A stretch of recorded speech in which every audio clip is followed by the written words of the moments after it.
આગામી 2 કલાક ભારે છે। આગામી 2 કલાકમાં ભારે પવન ફૂંકાવાની આગાહી વ્યક્ત કરાઈ છે। 25 થી વધુ જિલ્લાઓમાં 41 થી 61 કિલોમીટરની ઝડપે પવન ફૂંકાઈ શકે છે। કચ્છ, અમરેલી, ભાવનગર, ગીર સોમનાથમાં ઓરેન્જ એલર્ટ છે, જ્યારે દીવ, અમદાવાદ, ખેડા, આણંદમાં ઓરેન્જ એલર્ટ। વડોદરા, ડાંગ, તાપી, ભરૂચ, નર્મદામાં પણ ઓરેન્જ એલર્ટ છે કે જ્યાં ભારે પવન ફૂંકાઈ શકે છે। નવસારી, સુરત, વલસાડ, બનાસકાંઠામાં ઓરેન્જ એલર્ટ અપાયું છે। સાબરકાંઠા, અરવલ્લી, મહીસાગર, દાહોદમાં પણ ઓરેન્જ એલર્ટ।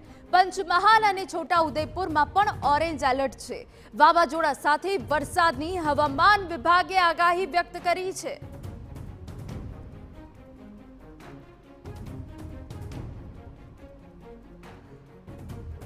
તો એક તરફ જ્યાં ભારે પવન ફૂંકાઈ શકે છે, જ્યારે ગુજરાતમાં આગામી 3 દિવસ ભારે વરસાદની હવામાન વિભાગે આગાહી વ્યક્ત કરી છે। કેટલાક વિસ્તારોમાં પવન ગાજવી સાથે કરા પડવાની આગાહી વ્યક્ત કરાઈ છે। કચ્છ અને બનાસકાંઠામાં આજે અતિ ભારે વરસાદ પડી શકે છે। આ સિવાય રાજકોટ, મોરબી, સુરેન્દ્રનગરમાં પણ ભારે વરસાદ પડી શકે છે। બનાસકાંઠા, સાબરકાંઠા, મહેસાણા, પાટણમાં પણ વરસાદ જોવા મળશે। અરવલ્લી, મહીસાગર, પંચમહાલ અને દાહોદમાં પણ માવઠાની શક્યતા છે। આણંદ, ભરૂચ, નર્મદામાં પણ વરસાદ પડી શકે છે તેવી વિગતો મળી રહી છે।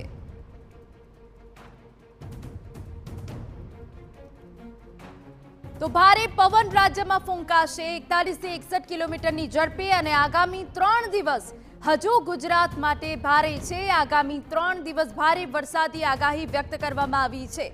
આપને જણાવી દઈએ કે પંચમહાલ, છોટાઉદેપુરમાં ઓરેન્જ એલર્ટ જાહેર કરાયું છે। વાવાઝોડા સાથે વરસાદની આગાહી છે અને આગામી 3 દિવસ ભારે વરસાદની આગાહી વ્યક્ત કરવામાં આવી છે।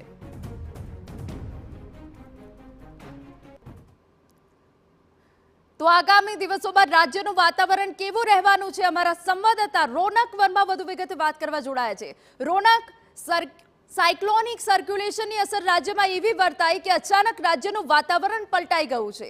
એક તરફ હવામાન વિભાગે પણ આગાહી કરી છે। શું છે આપની પાસે અપડેટ? આગામી દિવસોમાં રાજ્યનું વાતાવરણ કઈ રીતનું રહેવાનું છે?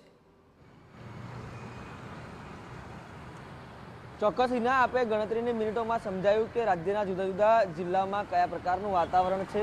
ખાસ કરીને છેલ્લા 24 કલાકથી રાજ્યના અનેક જિલ્લાઓમાં ભારે પવન સાથે વરસાદ છે તે હાલ જોવા મળી રહ્યો છે। ખાસ કરીને અમદાવાદ શહેરની વાત કરવામાં આવે તો ગઈકાલે સાંજથી જ અમદાવાદ શહેરનું વાતાવરણ છે તેમાં પણ પલટો જોવા મળ્યો છે। ખાસ કરીને સાંજથી જ જે ભારે પવન સાથે જે વરસાદ છે તે જોવા મળી રહ્યો છે।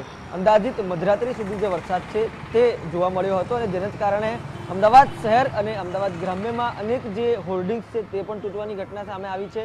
અનેક ઝાડ છે તે પણ પડવાની ઘટના છે તે સામે આવી છે।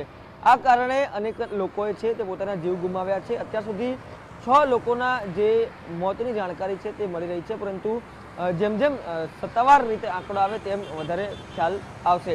આ ઉપરાંત હવામાન વિભાગની આગાહીની વાત કરવામાં આવે તો ખાસ કરીને 10 વાગ્યા સુધીમાં, એટલે કે 7 થી 10 વાગ્યા સુધીમાં, એટલે જે 3 કલાકનું બુલેટિન જાહેર થાય છે તેમાં રાજ્યના જુદા જુદા જિલ્લાઓમાં જે ઓરેન્જ એલર્ટ અને યલો એલર્ટ પ્રમાણે આગાહી છે તે વ્યક્ત કરવામાં આવી છે। ખાસ કરીને 41 થી 61 કિલોમીટર સુધી એનો જે પવન છે તે ફૂંકાઈ શકે છે। આ ઉપરાંત કેટલાક જિલ્લા એવા છે જ્યાં આગળ 40 કિલોમીટર પ્રતિ કલાકની ઝડપે પવન છે તે ફૂંકાઈ શકે છે। હવે આપણે દ્રશ્ય બતાવીશ અમદાવાદ શહેરના કે જ્યાં આગળ જે વહેલી સવારથી માહોલ છે તે ખુશનુમા ચોક્કસથી કહી શકાય, કેમ કે સ્વાભાવિક રીતે અત્યારે ઉનાળો ચાલી રહ્યો છે અને સવારથી જ અમદાવાદ વાસીઓ હોય કે પછી રાજ્યવાસીઓ હોય ભર ગરમીનો સામનો છે તે કરતા હોય છે। ક્યાંક ને ક્યાંક ઉકળાટ છે તેનો પણ સામનો કરતા હોય છે, પરંતુ જે રીતે વાતાવરણ બદલાયું છે તેના કારણે જે ઠંડક છે તે પણ પ્રસરી છે અને અમદાવાદ શહેરનો માહોલ છે તે અત્યારે ખુશનુમા બન્યો છે। અને તેમાં પણ આપ જે સીધા જ દ્રશ્ય જોઈ રહ્યા છો તે અમદાવાદની ઓળખ સમા રિવરફ્રન્ટથી છે તે જોઈ રહ્યા છો। બીજી તરફ પણ આપને બતાવવાનો પ્રયાસ કરીશું કે જે આઇકોનિક અટલ બ્રિજ છે તે પણ અહીંયા બનાવવામાં આવ્યો છે। અત્યારે જે વાતાવરણ છે તે એવું છે કે જેના કારણે વિઝિબિલિટી પણ ક્યાંક ને ક્યાંક ડાઉન થયેલી જોવા મળી રહી છે, પરંતુ સ્વાભાવિક રીતે જે માહોલ છે તે ખુશનુમા બન્યો છે। બીજી તરફ વાત કરવામાં આવે તો જે છેલ્લા 24 કલાકમાં 168થી વધારે તાલુકાઓમાં નોંધપાત્ર વરસાદ છે તે નોંધાયો છે। હવામાન વિભાગે જે પ્રકારે આગાહી કરી હતી તે જ પ્રકારે સાવચેતીના પગલાં તો લેવામાં આવ્યા છે, પરંતુ જે જાન અને માલ બંનેનું નુકસાન ક્યાંક ને ક્યાંક રિપોર્ટ થઈ રહ્યું છે, કેમ કે કેટલાક લોકોએ પોતાના જીવ ગુમાવ્યા છે, તો બીજી તરફ ભર ઉનાળો છે જેમાં કેરી સહિતના પાકોને નુકસાન થાય એવી ભીતિ છે તે પણ સેવાઈ રહી છે. બીજી તરફ જે એપીએમસી આવેલી હોય છે, માર્કેટયાર્ડ આવેલા હોય છે, તેમાં પણ એક એડવાઇઝરી જાહેર કરીને જે પાક છે તે ઢાંકવાની સૂચના આપવામાં આવી હતી, પરંતુ જે ગત દિવસોમાં આપણે જોયું કે ખુલ્લા પડેલા પાકો છે તે ક્યાંક ને ક્યાંક ભીના થયા હતા, એટલે કે સ્વાભાવિક રીતે આજે કમોસમી વરસાદ છે તેના કારણે જે નુકસાન છે તે રાજ્યભરમાં જોવા મળી રહ્યું છે.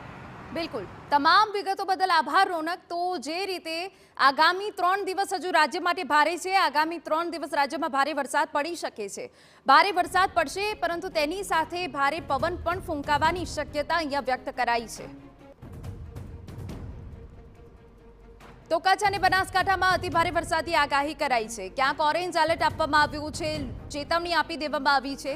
ગઈકાલે અચાનક આખા રાજ્યમાં વાતાવરણમાં પલટો આવ્યો હતો અને ભારે વરસાદ પડ્યો હતો, ભારે પવન ફૂંકાયો હતો, કે જેના કારણે જો આખા રાજ્યની વાત કરવામાં આવે તો 6 લોકોના અત્યાર સુધી મોત થઈ ગયા છે વાવાઝોડા અને વીજળી પડવાના કારણે. પરંતુ હવે આગામી દિવસોમાં ક્યાં સૌથી ભારે વરસાદ પડવાનો છે એ પણ અમે આપને વિસ્તારથી જણાવવાનો પ્રયત્ન કરીશું. પરંતુ કચ્છ અને બનાસકાંઠામાં અતિભારે વરસાદ પડી શકે છે, અને એ સિવાય અનેક એવા જિલ્લાઓ છે કે જ્યાં આજે સાયક્લોનિક સર્ક્યુલેશનની આખી સિસ્ટમ અત્યારે એક્ટિવ થઈ છે, તેની અસર ચોક્કસપણે રાજ્ય પર જોવા મળી રહી છે અને વાતાવરણમાં પલટો આવ્યો છે.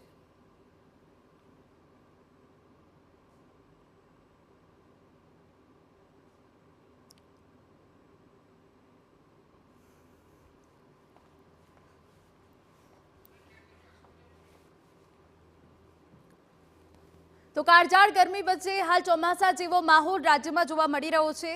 કમોસમી વરસાદ તો પડ્યો છે, મહદઅંશે ક્યાંક ગરમીથી રાહત મળી છે, પરંતુ ખેડૂતોના માથે સંકટ છે.